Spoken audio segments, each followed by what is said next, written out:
क्या आपको पता है कि क्रैब मेंटालिटी इसका मतलब क्या होता है? आपको पता है? देखो, कोई भी इंसान अगर आगे बढ़ रहा है और कोई दूसरा उसको नीचे खींच रहा है, इसे कहते हैं क्रैब मेंटालिटी। ठीक है, आपको पता है क्रैब मेंटालिटी को क्रैब मेंटालिटी क्यों कहा जाता है? इसके पीछे का लॉजिक क्या है? तो क्रैब मेंटालिटी को क्रैब मेंटालिटी इसलिए कहा जाता है क्योंकि अगर आप एक बास्केट को लो, एक बाल्टी को, उसमें पानी भरो और बहुत सारे क्रैब्स को रख दो, ठीक है, तो ये जो मल्टीपल केकड़े हैं, मल्टीपल क्रैब्स हैं, इसमें से अगर कोई एक क्रैब ऐसे बाल्टी से बाहर निकलना चाहेगा ना, तो दूसरा क्रैब उसको रोकता है। ये एक्चुअली में लिटरली क्रैब्स करते हैं, इसीलिए क्रैब मेंटालिटी को क्रैब मेंटालिटी कहा जाता है। फैक्ट नंबर 21, जो साइको या हॉरर मूवीज में होता है ना सीन, कोई इंसान ऐसे लेटा हुआ है और खच करके कोई घोप देता है उसके अंदर चाकू, तो जो साउंड आता है ना घोपने वाला कच करके, पता है उसको कैसे प्रोड्यूस किया जाता है? उसको प्रोड्यूस किया जाता है इस फल के ऊपर लिटरली चाकू मार के ऐसे खच करके आवाज, मतलब इस पे जो चाकू मारने से खच करके जो आवाज आता है, कसाबा मेलन, इस पे मारने से ऐसा आवाज आता है ना, जैसे अगर किसी रियल इंसान को किया जाए तब वैसा आवाज आता है, और यही इफेक्ट को मूवीज में यूज किया जाता है। फैक्ट नंबर 20, आपने कभी ये सोचा है कि इतने सारे एरोप्लेन्स ऊपर उड़ते हैं आसमान में, तो दो एरोप्लेन्स टकरा नहीं सकते क्या? तो बात यह है ना, इसको प्रिवेंट करने के लिए एक सेफ्टी मेजर होता है, पता है क्या? जो एरोप्लेन्स होते हैं ना, उसमें भी जो ट्रैफिक कंट्रोलर होता है ना, वो कमर्शियल फ्लाइट्स को बोलते हैं कि तुम लोग ऑड और इवन हाइट पे प्लेन को उड़ाओ। जैसे एक प्लेन 38,000 फीट पे ऐसे उड़ रहा है, तो दूसरे वाले को बोला जाएगा कि तुम 38 से तुम 39 पे उड़ो, फिर इवन ऑड करके, ताकि अगर बहुत सारे प्लेन रहे भी ना तो वो टकराए नहीं। जैसे इस इमेज में आप देख सकते हो, इतना सारे प्लेन जा रहे हैं पर इसमें से कोई एक दूसरे से ना ऐसे क्लैश नहीं कर रहा है, क्योंकि ये इवन ऑड एल्टीट्यूड लेवल्स को फॉलो कर रहा है। फैक्ट नंबर 19, जो ये अमेरिकन चॉकलेट है, इसका नाम है मिल्क डड्स, ठीक है, और आपको पता है इसे जब इस कंपनी को 1928 में बनाया गया था ना, तब इसको परफेक्टली राउंड शेप देने का तय किया गया था कंपनी के द्वारा, बट उस टाइम का जो मशीन था वो चॉकलेट को एकदम स्फेरिकल शेप, एकदम या फिर गोल शेप नहीं दे पाता था, थोड़ा ऑड शेप मिलता था हर एक चॉकलेट को, और इस ऑडनेस को ही डड कहा जाता है, मतलब ऊपर नीचे, और इसलिए इस कैंडी का जो एक इंस्पिरेशनल नेम था वो था मिल्क डड, जो कि इसका जो शेप है उस पे इसका नाम दिया गया है, क्योंकि ये डड्स हैं, अनशेप्ड हैं।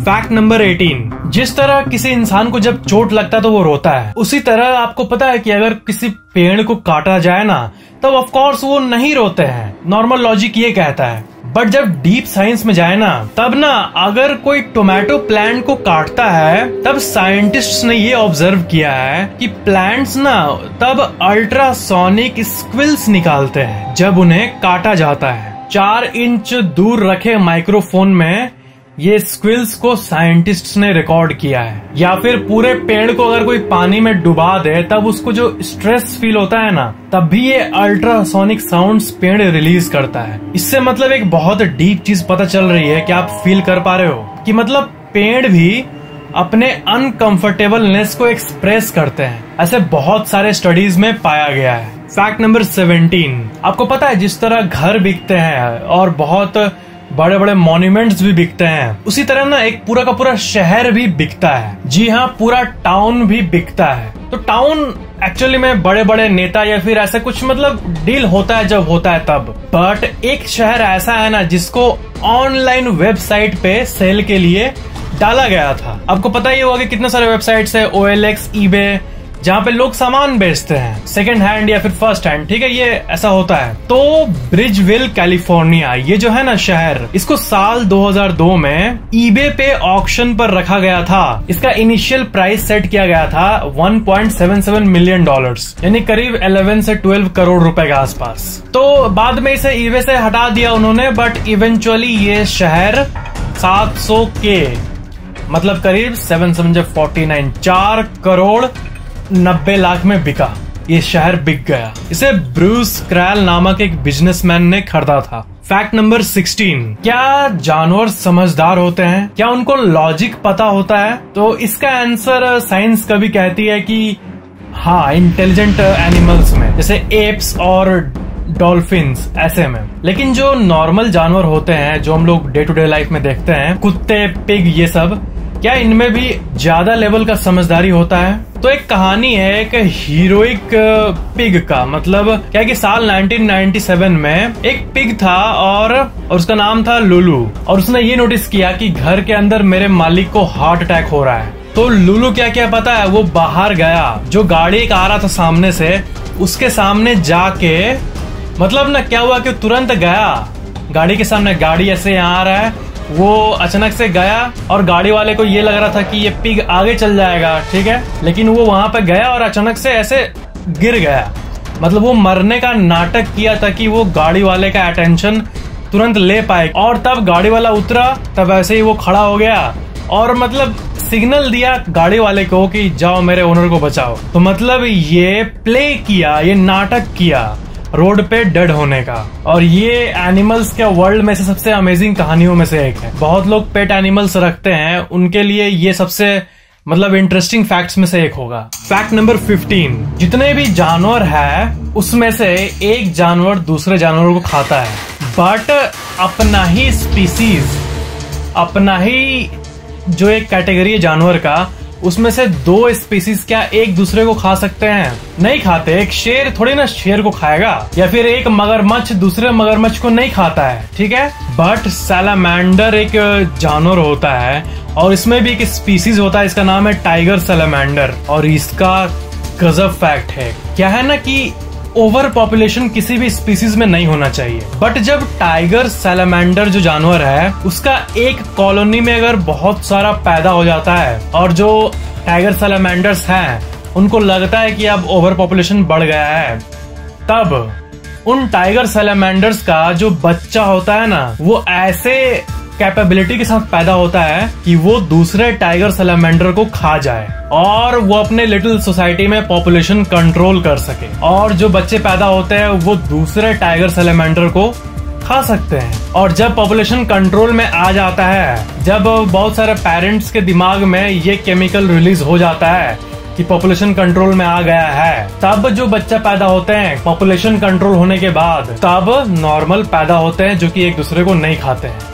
ऐसा होता है नेचर में। फैक्ट नंबर 14, जितने भी फेमस पीपल के जो ऑटोग्राफ है, आपको पता है दुनिया का, पूरे विश्व का सबसे महंगा ऑटोग्राफ किसका है? तो वो है जॉर्ज वॉशिंगटन। इनका ऑटोग्राफ जो है उसका सेलिंग प्राइस है $9.8 मिलियन और ये 2012 के एक ऑक्शन में बिका था इतने ही प्राइस पे। फैक्ट नंबर 13, साल 1887 से लेके साल 1950 तक क्या है ना कि जो अमेरिकन वेदर फॉरकास्ट के लोग थे, उन लोगों को ना ये जो वर्ड है ना टॉर्नेडो, इसको यूज करने का परमिशन उनको नहीं था, क्योंकि टॉर्नेडो उस जमाने में, उस टाइम में बहुत एक हॉरिफिक चीज था। मतलब पूरा घर को नहीं बल्कि पूरे शहर को खाली कर देता था एक टॉर्नेडो। तो उस टाइम जब भी टॉर्नेडो की खबर आती थी, ऑफिशियल्स को पता चलती थी ना, तो वो पब्लिक में, प्रेस में ये बोलते थे कि सीवियर लोकल स्टॉर्म आ रहा है। टॉर्नेडो वर्ड यूज नहीं करते थे, क्योंकि उस टाइम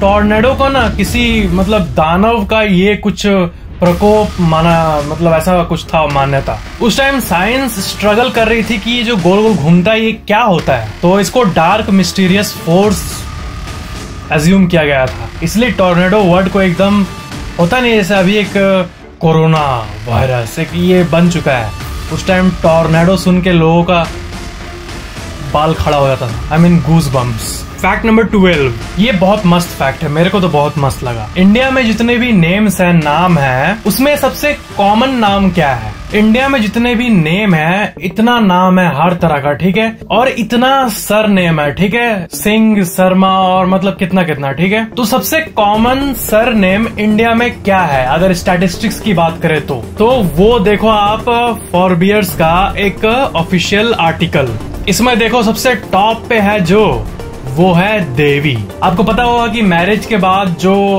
एक वुमेन का नाम यूजुअली देवी होता है, तो इसलिए देवी सबसे टॉप में है सर नेम के हिसाब से। फिर है सिंह, ऑफ कोर्स सिंह तो बहुत कॉमन है, मतलब सिंह बहुत आपको पता ही कितना कॉमन है। फिर है कुमार, राजेश कुमार।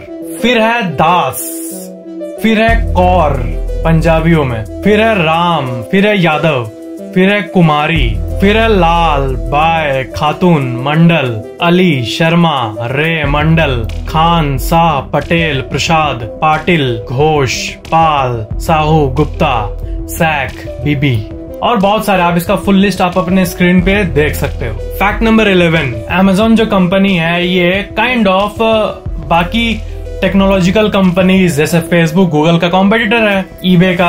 तो ना अमेजोन अपना सर्च इंजन लॉन्च किया था A9.com। Amazon.com खोलने पे अमेजोन खुलता है शॉपिंग वाला, A9.com आप आज भी लिखोगे ना तो Amazon.com ही खुलेगा। बट ये जब ओरिजिनली लॉन्च हुआ था तब A9 एक सर्च इंजन था गूगल की तरह, बट गूगल से बेटर सर्च इंजन सबको पता है कोई नहीं है। तो A9 आया तो सही साल 2003 में, बट ओनली 5 साल बाद साल 2008 में इसको बंद कर दिया गया। और क्योंकि ये अमेजोन कंपनी का ही डोमेन है A9.com, इसीलिए अब ब्राउजर में A9.com टाइप करने से वही अमेजोन का ऑफिशियल वेबसाइट खुलता है। फैक्ट नंबर 10, आपको पता है जब एक बच्चा जन्म लेता है तब उसके अंदर मिठास को फील करने का, मीठा को टेस्ट करने का होता है एबिलिटी जीव में।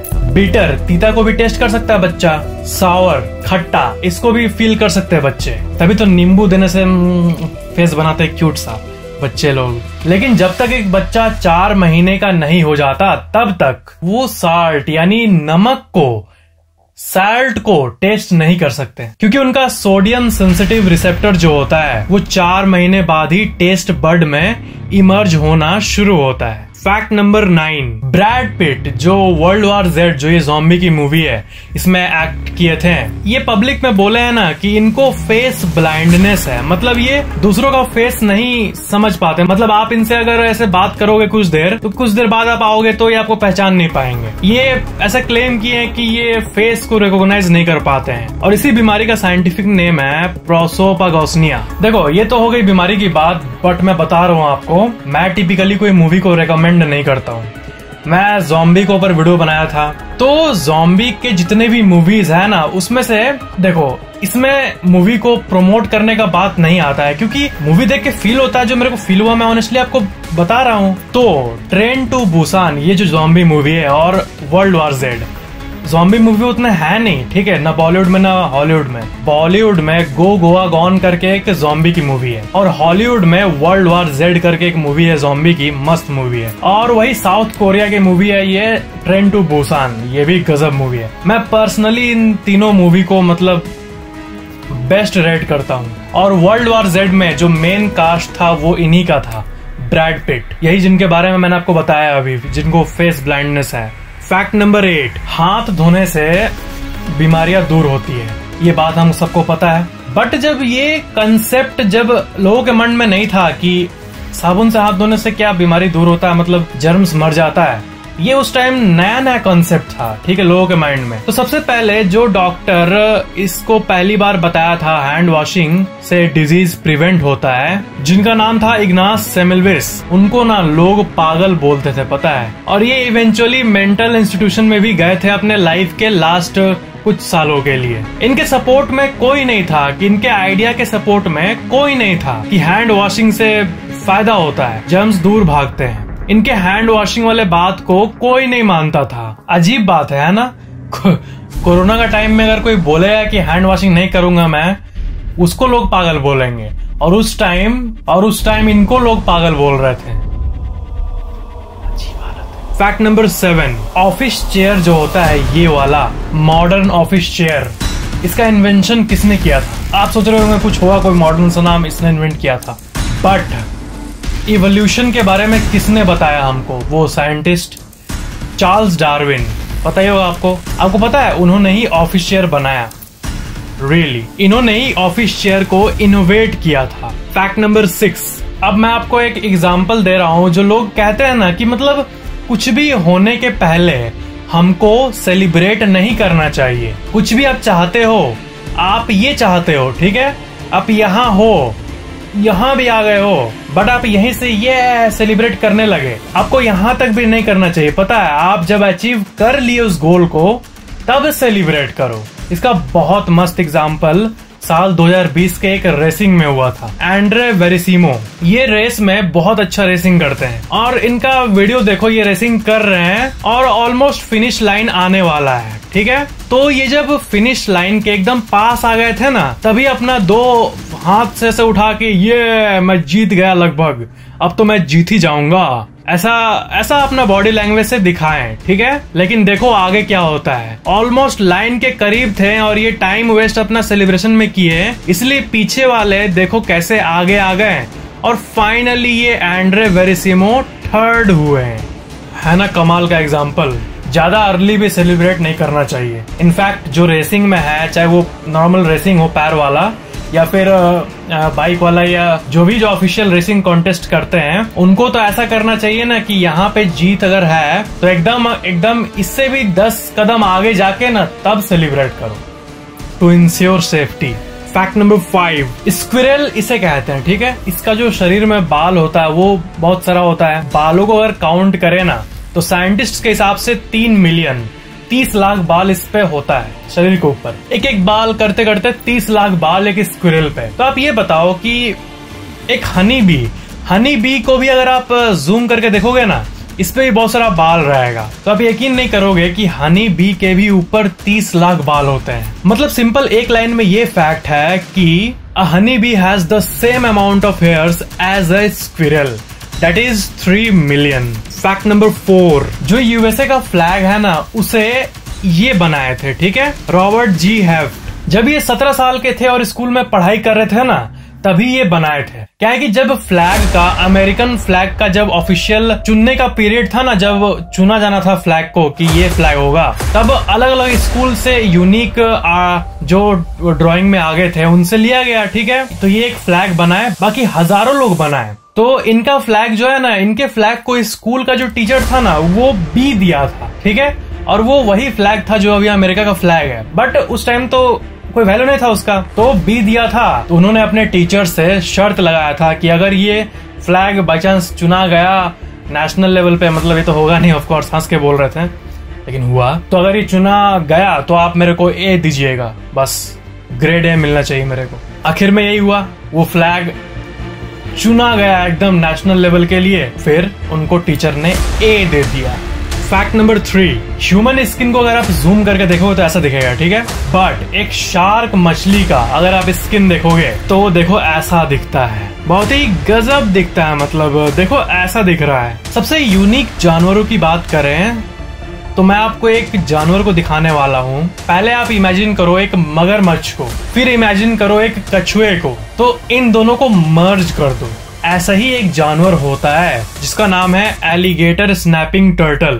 मगरमच्छ की तरह दिखने वाला एक कछुआ। देखो ये दुनिया के सबसे यूनिक जानवरों में से एक है। फैक्ट नंबर 2, मार्वल फैंस के लिए एक फैक्ट है। मार्वल में एक विलन है जिसका नाम है वेनम। तो क्या है ना कि जो कॉमिक बुक में जो काम करते थे पहले मार्वल के, जो ऑफिशियल मार्वल में काम करते हैं ना, उसको एक नॉर्मल मार्वल के रीडर ने कांटेक्ट किया कि देखो मार्वल टीम, मेरे पास ना एक विलन का बहुत मस्त आइडिया है। उस नॉर्मल इंसान का नाम था रैंडी शुलर, और 1982 में वेनम का आइडिया इसी ने दिया था मार्वल को। तो मार्वल ने इनसे जो राइट्स है, ये आइडिया है, उसको परचेज कर लिया। और पता है कितने में परचेज किया? $220 में, मतलब करीब 12,000 रुपए में। देखो उसका ऑफिशियल लेटर भी मैं आपको दिखाता हूँ। देखो ये लेटर है 3 अगस्त 1982। इसमें देखो लिखा हुआ है I want two by it. ये मार्वल उनको कह रहा है जिन्होंने आइडिया दिया, वी विल पे $220, और नीचे साइन भी। मतलब ये होता है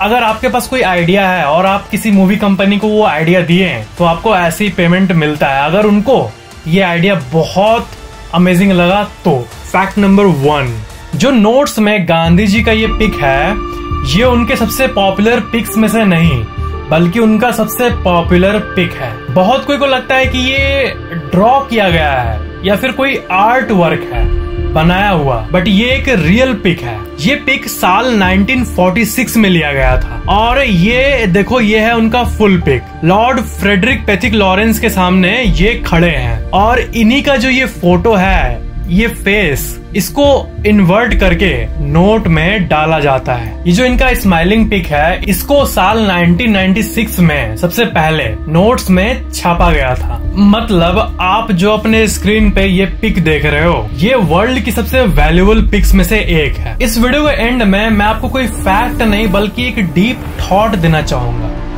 एक सोच, एक बहुत ही डीप और अमेजिंग सा बात कि एक रूम में, एक ऐसा रूम को इमेजिन करो जिसमें सब कोई टी शर्ट पहना है, ठीक है। तो उस रूम में अगर कोई कोट पहन के कोई व्यक्ति जाएगा तो उसको सब अलग मानते हैं, सबका अटेंशन उसके तरफ जाता है। और दूसरी तरफ एक ऐसा रूम इमेजिन करो जिसमें सब कोट पहने हैं, ठीक है, कोट ही नॉर्मल है। तो उस रूम में अगर टी शर्ट पहन के कोई चला गया तो उस रूम में जहाँ पे सब कोई कोट ही उसके लिए सालों से नॉर्मल है, उसमें अगर कोई हट के शर्ट पहन के चला गया तो वो सबके लिए यूनिक हो जाएगा। A person wearing a coat in a room full of people in T shirt is usually the most important person there, ठीक है। A person wearing a t-shirt in a room full of coats is more likely the most different and important person in the room। मतलब इससे सीख यही मिलता है कि लोगों का ध्यान वहीं जाता है जो सबसे अलग हो। जो बट के हर जगह नॉर्मल चीजें हैं, वहाँ पे कोई अलग है, वो उससे अलग हो गया। बट जहाँ पे वही स्पेशल नॉर्मल है, वहां पे स्पेशल वो है जो अलग है। Deep, I know my friends. इसका कोई गोल नहीं था कि ये मैं बता के आपको क्यों बता रहा हूं, बट थॉट है मस्त सा। मीन्स वही, हाँ, बी डिफरेंट, सबसे अलग बनो। वीडियो पसंद आया तो लाइक जरूर करना, नीचे कमेंट करना कि ये वीडियो कैसा लगा, और शेयर जरूर कर देना, फैला देना। और मेरे को आप इंस्टाग्राम पे फॉलो जरूर करना, नीचे डिस्क्रिप्शन में मेरे ऑफिशियल इंस्टाग्राम का लिंक दिया हुआ है। और चैनल को सब्सक्राइब करके बेल आइकन भी ऑन जरूर कर लेना। Thank you for watching this video.